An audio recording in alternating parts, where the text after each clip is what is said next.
जी अस्सलाम वालेकुम। हमने लास्ट लेक्चर में carbohydrates classification, structures and function discuss किया था। तो आज हम नेक्स्ट लेक्चर पे बात करेंगे जो कि है lipids, chapter number 2 biomolecules, class first year. Lipids are heterogeneous group of compounds related to fatty acids. Lipids heterogeneous group of compounds है। हेट्रोजीनस का मतलब क्या है?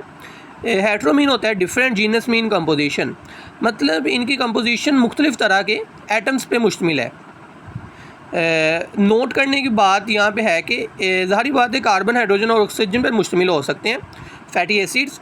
लेकिन यहाँ पे जो इम्पोर्टेंट क्वेश्चन आता है कि वो आता है कि how lipids are high energy compounds, कि लिपिड हाई एनर्जी कंपाउंड्स क्यों हैं।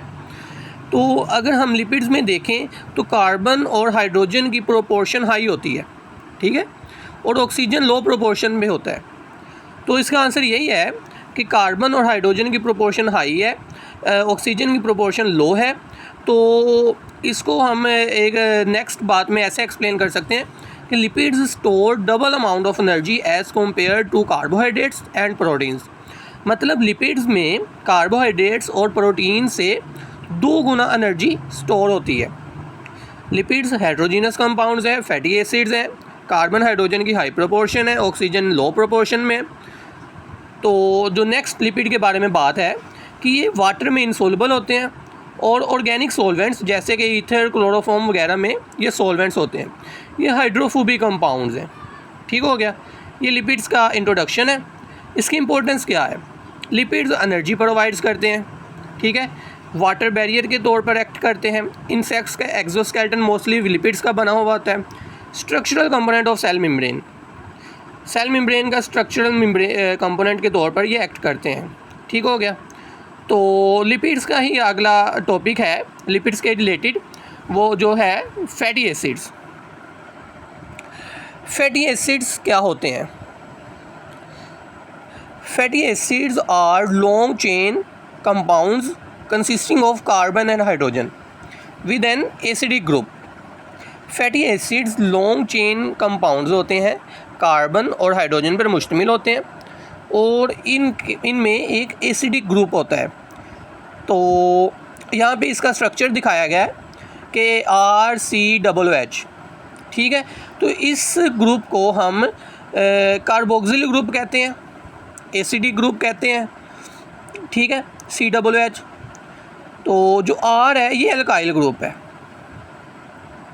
तो इसके नीचे मैंने लिखा है कि वेरिएबल ग्रुप है, वेरिएबल ग्रुप है, और इसके नीचे मैंने लिखा है ये कांस्टेंट ग्रुप है।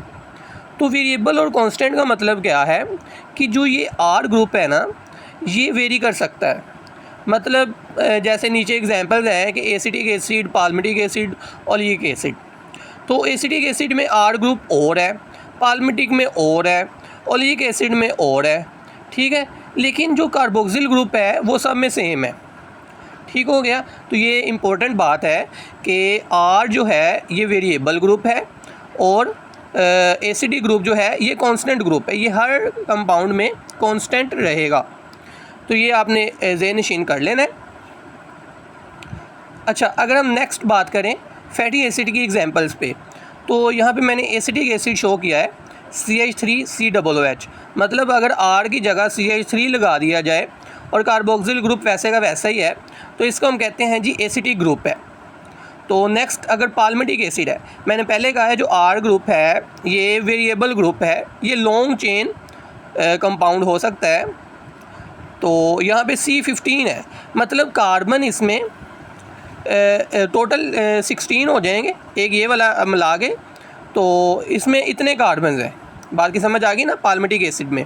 इसी तरह ओलिक एसिड में C18 होंगे, यहाँ पे 17 ये है, एक ये है। ठीक हो गया। ये कार्बोक्सिल एक एसिड है, एक कार्बन इसके साथ प्लस हो जाएगा और ये 17, ये 18 हो जाएंगे। तो ये फैटी एसिड की एग्जांपल्स हैं, आपने एज़ इट इज़ ही याद करना है फर्स्ट ईयर वालों ने, क्योंकि पेपर में आप लाइन लिखोगे तो आपको नंबर मिलते हैं। लॉन्ग चेन कंपाउंड्स हैं, एसिडिक ग्रुप होता है, अल्काइल ग्रुप होता है, इनकी एग्जांपल्स आपने लिख देनी है। तो यहाँ पे जो एक इम्पोर्टेंट बात ज़हन नशीन करने वाली है और समझने वाली है वो है कि सैचुरेटेड फैटी एसिड क्या हैं और अनसैचुरेटेड फैटी एसिड्स क्या हैं। तो पहले हम देख लेते हैं। तो सैचुरेटेड फैटी एसिड्स में डबल बॉन्ड नहीं होता, ठीक हो गया। अनसैचुरेटेड फैटी एसिड में डबल बॉन्ड हो सकता है up to 6 double bond, 6 double bond तक हो सकते हैं। तो जो सैचुरेटेड फैटी एसिड्स हैं ये रूम टेम्परेचर पर सॉलिड है और ये लिक्विड है। तो सैचुरेटेड फैटी एसिड्स को हम एक और नाम देते हैं जो है फैट्स का, ठीक है। और अनसैचुरेटेड फैटी एसिड्स को हम ऑयल्स का नाम देते हैं। तो अगर हम सैचुरेटेड फैटी एसिड के ओरिजिन पे बात करें तो इसका ओरिजिन एनिमल ओरिजिन। तो अगर हम प्लांट्स अनसैचुरेटेड फैटी एसिड के ओरिजिन के बारे में बात करें तो ये प्लांट्स का ओरिजिन। तो इसकी एग्जांपल नोट कर लें, पाल्मिटिक एसिड, इसमें ओलिक एसिड।